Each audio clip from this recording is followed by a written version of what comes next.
Today, I'm going to talk about the healthiest vegetables I look for when I go shopping in the grocery store. These are the foods that fight disease and specifically fight inflammation. The first one is the tomato. Some of you might think that tomato's a vegetable, right? But it's actually a fruit. And tomatoes are pretty wonderful because not only they taste good, but they've actually been shown to lower the risk of prostate cancer and breast cancer.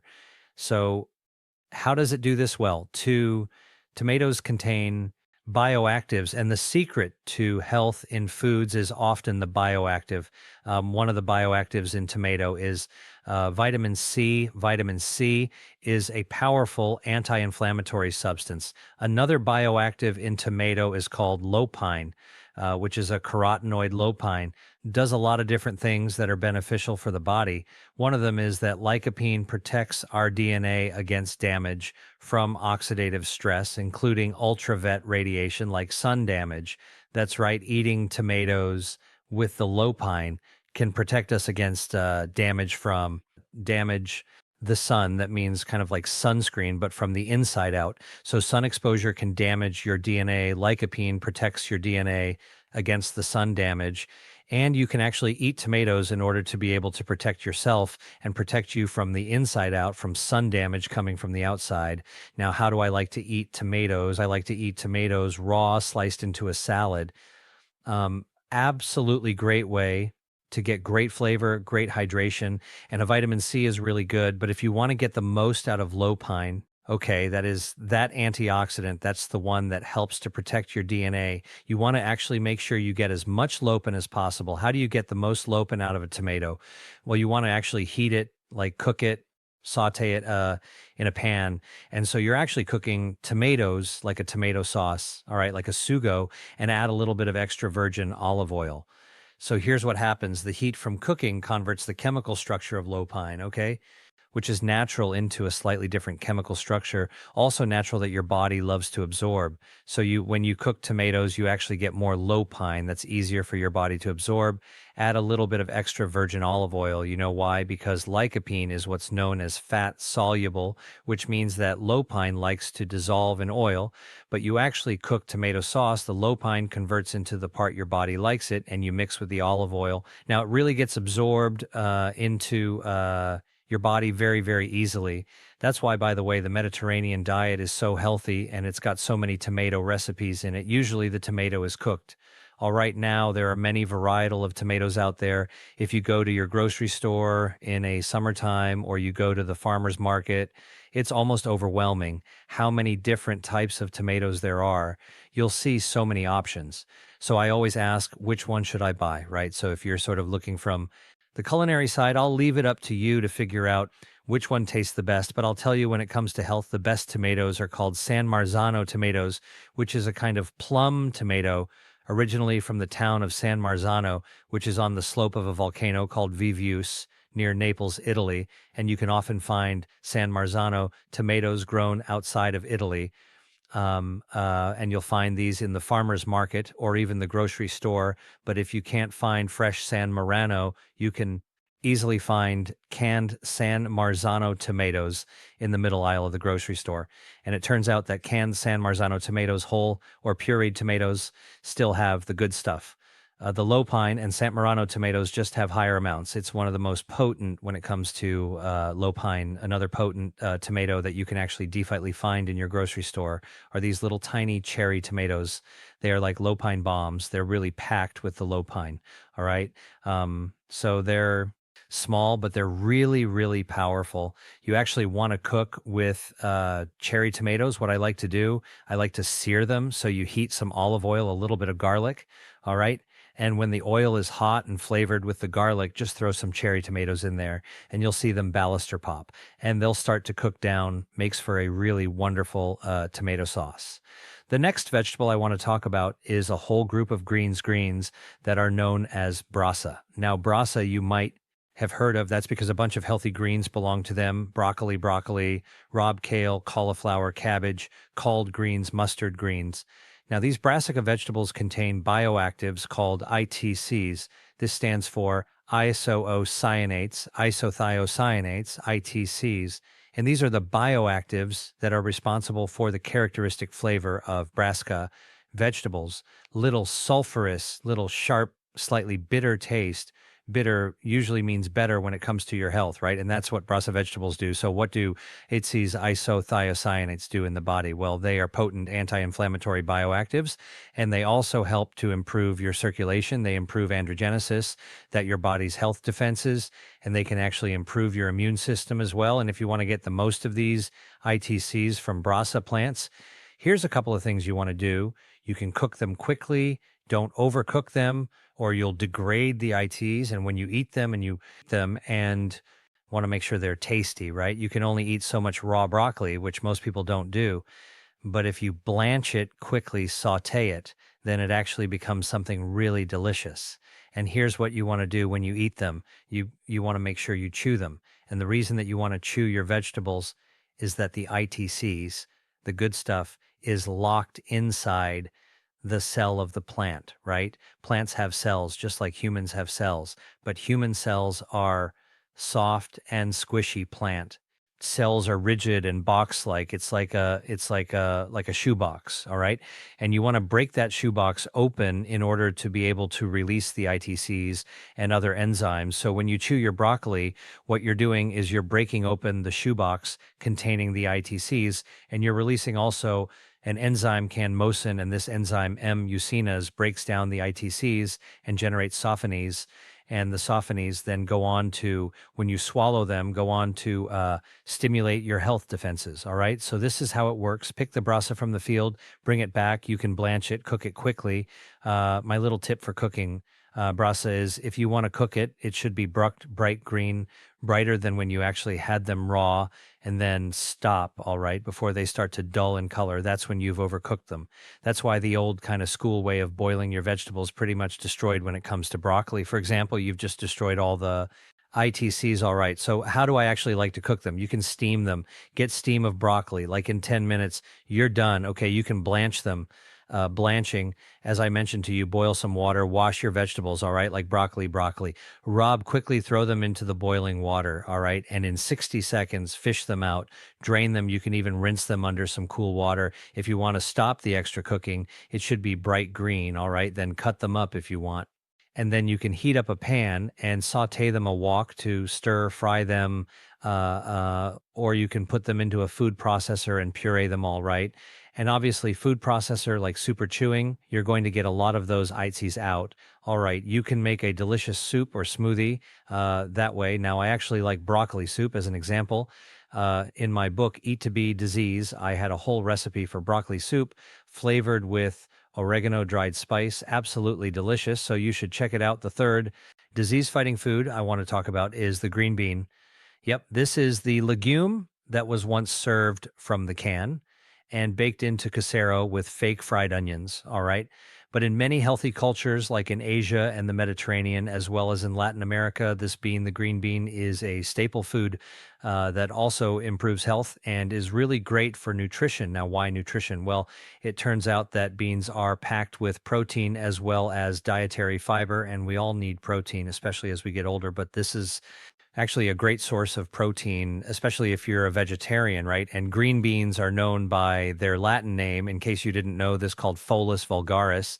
And green beans also contain polyphenols. And the reason I'm mentioning the Latin name, if you want to look this stuff up yourself, you can go to PubMed. Okay, PMED, that is a database of all the research have been done. Look up Phosolus vulgaris and look up polyphenols, and you'll be able to see all the different research that's been done on green beans and the polyphenols that they include. So what are some of the ones that have been discovered in green beans? Full-cortine, metine, cyanidins. There's a lot, all right. Little lowly green bean is packed with power when it comes to polyphenols. Now, almost all these polyphenols are anti-inflammatory, so eating green beans is a great way to lower inflammation in your body. And these bioactives also activate your body's health defense systems. They kind of raise your shields. Now, green beans also have antioxidant properties that have been shown to protect your stem cells that are naturally present in your body. So we're all born with about 70 million stem cells that all get packed away like in a suitcase and stored in our bone marrow and our body fat and our skin and different organs. And when we actually need to repair our organs from the inside out, you won't even know this is happening. These stem cells come out to affect repair. So green beans actually help to protect our stem cells so that our regenerative power is longer, better, faster. All right. So green beans actually protects these stem cells. So they allow our stem cells to stick around longer and work faster and better. And that's one of the benefits of green beans. So by protecting stem cells from oxidative stress, these are free radicals that can damage your stem cells. Green beans are regenerative foods.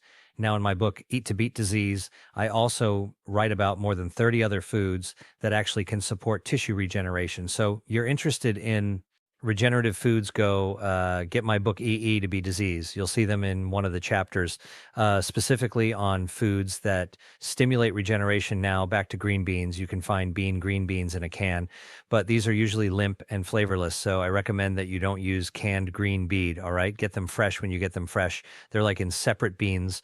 Sometimes they're on a stem. You want to look for the ones that are green, have a long pod, and a little bit of stiffness if they're two. Bendy, now they kind of pass their prime, a little bit of stiffness, all right, and you can eat them raw. I remember going to a farmer's market, to a growers collective, and literally you can pick out the beans off the stalks and bite them, and you can eat them right then and there. Really delicious, actually. But if you want to cook them, one of the things you want to do is trim off the ends, or the beans, just use a knife and cut off about a quarter inch. Don't cut off too much. And then you can cook with those. Now, some beans are known as haro vert, harco vert. These are the French green beans. They're a little bit thinner. They taste great. They're a little earthier, less sweet than the classic American green bean, but they're all great. I'm just telling you this because there's different types you can get, and I don't want you to miss out on haraka because you don't recognize them as green beans. They do look a lot like green beans. So here's how I cook green beans. Look, I cook them by blanching them, boiling water, throw them in after I cut them off and wash them all right. Blanch them 30 seconds, that's it, and take them out to stop the cooking.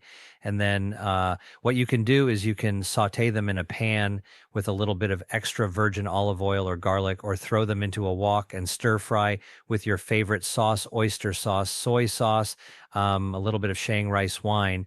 You can make it really, really delicious. You can also add other proteins in it to it as well, or make a vegetable stir fry. Guarantee you green beans can make a tasty dish, not just for the holidays, but of course you can use them for holidays. They're part of your family tradition, but green beans are good for everyday meals. And by the way, once you cook some green beans, you can cool them off, store them in the fridge. You can add them to salads all week long. So you can get green beans all year round at the grocery store. But the best time, their season is actually from late spring into late summer, and you'll find them in farmers market. So that's the best time to go through them, right? Sort through them. Look for the ones that aren't marked up but aren't too soft, and just put them into a bag, take them home, and have a great tasty meal.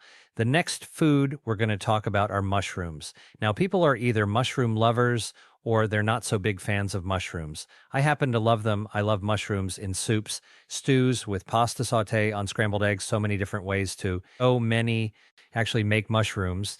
And in addition to their great taste, mushrooms have great health benefits. All right. And this is because of the bioactives that are in mushrooms. One of them is called beta D-glucan. And this is the form of soluble fiber that has multiple benefits. Beta glucan has been shown by researchers to improve your circulation. It helps healthy androgenesis and the vascular endothelial cells that line your blood vessels. Beta glucan is very helpful for that. And beta glucan, when you have a wound, can speed up angiogenesis. This is the sprouting in new blood vessels that can help you heal wounds. In fact, part of the research I've done shows that beta glucan speeds up wound healing by recruiting stem cells from the bone marrow to contribute to regenerating the wound, stimulates androgenous to actually better circulation to the wound, and then zips the wound shut by closing it at the very top. All right. So beta glucan from mushrooms is supports healing and circulation. Beta deglucan has another property that's the complete opposite of wound healing, and that is beta glucan can starve cancers by cutting off the blood supply to cancers. This is called anti-angiogenesis. All right. And we've actually done research on this to show this can happen as well with mushroom derived beta D glucan. Beta glucan is also a powerful anti inflammatory. So, if you want to fight cancer, you want to lower inflammation of the body. If you want to fight the diseases of aging, you want to lower inflammation and beta D glucan. Because it's a Solopy fiber, feeds your gut microbiome, healthy gut bacteria, well fed gut bacteria, lowers inflammation, boosts immunity, helps you speed healing, and also text messages your brain so you're in a better mood as well. All right. So many great benefits of eating mushrooms, by the way. Mushrooms are also a great source of vitamin D. Vitamin D for David actually is also key for healthy bacteria, but it's also key for building healthy bones as well. And vitamin D levels in the blood are also linked to lower risk of cancer as well. By the way, here's a pro tip. If you want to get more vitamin D out of your mushrooms, what you want to do is just slice the mushroom lengthwise, put it on a cutting board, lay them out, and put them in front of a window with sunlight coming into it and sunlight hitting. The mushroom will do in the mushroom what sunlight does when you expose your skin to sunlight. It causes the mushroom to produce more vitamin D. You know how we say if you want to go out, get some sunshine, it'll help your skin produce V vitamin D. Same deal in a mushroom, pretty amazing. Takes a few hours, but give your mushroom a suntan. Before you actually cook it, they will get a little more vitamin D out of it. Hey there, I have another resource to share with you. It's my free guide to foods for your gut-brain axis. In case you haven't heard, we now know that feeding our gut microbiome, that's your healthy gut bacteria, is one of the most important things you can do to lower inflammation and improve overall health in your body, including brain health. And we're just beginning to learn how taking care of your microbiome reduce your risk of developing heart disease, dementia, cancer, and many other serious inflammatory conditions. So you don't want to miss out on my guide because I give you 5 food recommendations that you want to eat right now that will help optimize your microbiome and protect your gut brain. Check out this resource. It's available for free right now in the caption below. Now back to the video. All right, now the other kind of pro tip I'll give you is if you're going to use mushrooms, I strongly recommend that you stick with culinary mushrooms, culinary meaning related to cooking, right? White button mushrooms, shiitake mushrooms, maitake mushrooms, oyster mushrooms, Inoi mushrooms, beach mushrooms, Portella, Perini, morels, a whole bunch that you would actually see chefs working with or home cooks, all right? These taste great. And they actually have beta-glucan, all right for good eating. I don't recommend that you use medicinal mushrooms. Now, medicinal mushrooms become very popular recently. You know, lion's man corpse, turkey tail, they're kind of bitter. They don't taste that great, honestly. But here's the thing. For thousands of years, the medicinal mushrooms have been not used for food, all right? There's probably a reason for that, but rather they've been used by traditional healers for traditional medicines, like traditional Chinese medicine. All right. And the experts apply them to actually treat specific diseases. So sure, you can eat those medicinal mushrooms, lion's man. I've seen recipes for actually roasting them. It probably tastes pretty good in those recipes, but I recommend that we leave medicinal mushrooms to the healers. All right. Leave the medicine to the healers and leave the culinary stuff because it still has that bit glucan for ordinary food. Finally, let's talk about carrots. Carrots are one of my favorite foods as well. Get them in the grocery store all year round. And I used to think, by the way, carrots were not that great. I used to think of them as rabbit food, right? If a pet rabbit, you feeded them some carrots. But guess what? Carrots are really, really delicious. And they also have a lot of dietary fiber and carotenoids. Not surprisingly, the name carotenoids carrot, they're similar. These carotenoids get into your body and they help feed your gut microbiome along with the dietary fiber. Dietary fiber and carotenoids lower inflammation, all right? And they boost immunity to help protect you against infection, and the carotenoids also powerful antioxidant properties that can protect your DNA from damage coming from the environment. So what kind of damage am I talking about? Toxins that you might breathe in or be exposed to, radiation like radon coming from the earth. You can't stop that off gassing, what you've been talking about, new furniture, new carpet, new car, all that lovely smell that we associate with new stuff. Hey, those are solvents that are off gassing. They damage our DNA, and of course, environmental pollution, unfortunately, we're surrounded by it. So carrots, by protecting our DNA from the inside out, actually helps us counter the effects of what we might be exposed to in the environment. Now, how good is carrots, and how do we know that it works in people? Well, study from the Quadram Institute for Biosciences of the United Kingdom looked at 64 subjects, adults, and fed them the equivalent of 2 and A2 cups of carrots. That's about 5 medium-sized carrots per day. All right. And by the way, the carrots were actually frozen carrots that they could buy in a grocery store. So just know it's really easy to get these carrots, and they were cooked for 10 minutes in boiling water. Then they were minced up in the food processor before being fed to the subjects. And what the researchers did is they analyzed the blood from the subjects before the study, before they ate carrots, and then 3 weeks after they were eating carrots, and then at 6 weeks after that. So here's what they found as soon as 3 weeks after starting. Carr started eating the blood of the subjects in this research had more DNA repairing activity than before they started eating carrots, meaning that from compared to the beginning of the research study, they had more DNA protecting power just 3 weeks later. All right, now this is something else that you might not know about carrots, is that carrots were not originally orange. The original carrots were purple. Well, actually, they were purple on the outside and kind of yellow on the inside. If you snap them in half, you'd see a purple ring, and then the inside of it would be bright yellow. So how did carrots become orange? Well, in the 17th century, farmers in the Netherlands, Dutch farmers began breeding carrots, so they were mostly orange. And the legend goes that these farmers were paying tribute to William of Orange, the Dutchman, who helped to free the Netherlands from Spanish rule, and that started this cascade of enthusiasm to have orange carrots. All right, so what do we talk about today? Tomatoes, brasa, green beans, mushrooms, carrots. I hope you enjoyed the information and tips, and thanks for watching. Dr. Lee out high there. If you enjoyed watching this video, I know you'll love the next one. Stay here and check it out, and I'll see you there.